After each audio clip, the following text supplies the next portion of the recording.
All right, I wanted to make a quick video today because I keep seeing people talk about how AI is entering reverse engineering in like game modding space. So I wanted to make a quick video about that in my opinion.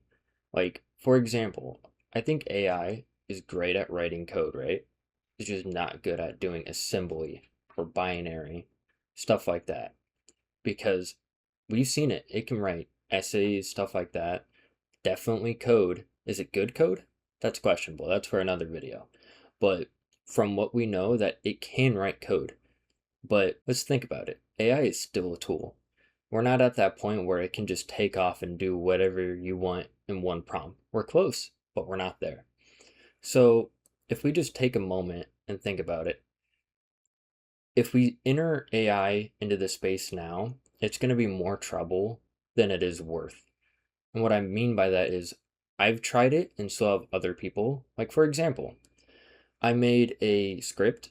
Well, I wouldn't call it a script. I made a app where you can put a game file in there and it would have AI dissect the game assembly and like try to get like the values that is needed out of the script so you can make your own like mod menu or your internal or external, right?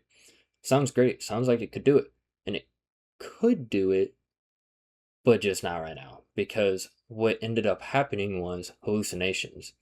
Like when you're giving it a lot of binary or like assembly, like it's a lot of code. And it's got to first understand what you're wanting. And then it's going to have to go through and basically filter it out and like translate it, right? So that's even more work it has to do. And then eventually return what you're wanting from it. If not, if you're also wanting it to make the script for you, like the mod menu, which it could. I've had it help me make scripts before, but that's what going back to my one point was it can help you write the code, but getting it, like getting the resources, like the classes and like, stuff within the files, it's just not that good at yet. And another thing is like when I did it, I had it vocally on my computer. I had like Gemma 4 or whatever, one of the newer like Google models. I used that because it was fast, more efficient, and didn't use too much wear and tear on my computer. But even that, how good it was, it kept hallucinating and kept reiterating so many times to the point where it'd be like 10 minutes for like 100 lines of code. Probably a little more than that, but you know what I mean? And that's just locally. I mean, at that point, I'm just ruining my computer for free. Now, if we take that over and used an API like Claude, Gemini, or ChatGPT, anything like that, then you're just going to be throwing away tokens for no reason. Because then eventually you're going to get the result, even if it does give you the result, and when it does, then let's be honest, you're going to have errors and a lot of other stuff you're going to have to go through then to only make it work. But again, that's just you spending a lot of money on tokens when you could just learn how to reverse engineer. And let's be honest, if you use stuff like Ghidra, the reverse engineering tool made by, I think, the NSA, someone, I can't, there was a YouTuber, I can't remember her name. She made a like MCP server that connected Claude to Ghidra, and that was pretty good. I tried it out. Basically, it would like rename like it Ghidra would reverse engineer everything right into like assembly and all the classes. Then you have Claude use the connect over using an MCP server, and it would basically translate everything, like rename everything to make it more readable. That is a great idea to rename it to so you can understand better because you're the professional or trying to be. You're trying to be the professional and do it yourself. And you're still having AI help you. Not do it for you, help you as a tool, not to do it for you. So I think that's a lot of people are misunderstanding. But yeah, enough about like the MCP server. If you want to look at that, just look up Claude MCP server for like Ghidra. So I think that would be pretty good for you guys.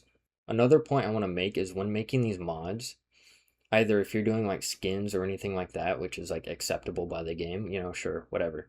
But if you're doing like actual scripts, like internals or externals, like modifying the games where they have an anti cheat, not only that you're having to like reverse engineer the whole game using AI, then having AI make you the script or the hack menu, whatever, and then using that on the said game, like that is just a terrible idea. I can't even put it into words because majority of anti-cheats now are like kernel level.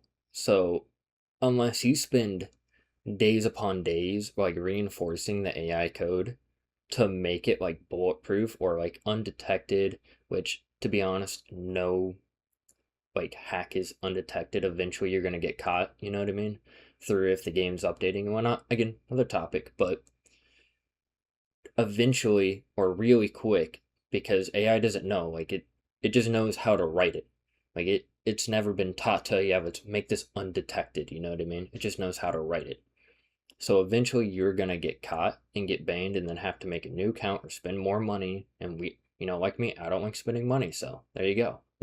Lastly, we're still a ways away for AI taking off and having it do everything for us for game modding or anything else. But for right now, it is good as a tool, especially for if we're doing stuff like the MCP server for Ghidra. That's great. Or if you already have all the data structures and like everything like that in your code base, if you need it to help you write a few functions, whatnot, that's great. But other than that, AI is going to do you more harm than good. But that's all what I got for today. Let me know in the comments if you guys like the video. I'm planning on keep posting more about like AI going into the world, stuff like that. So I'll keep you posted.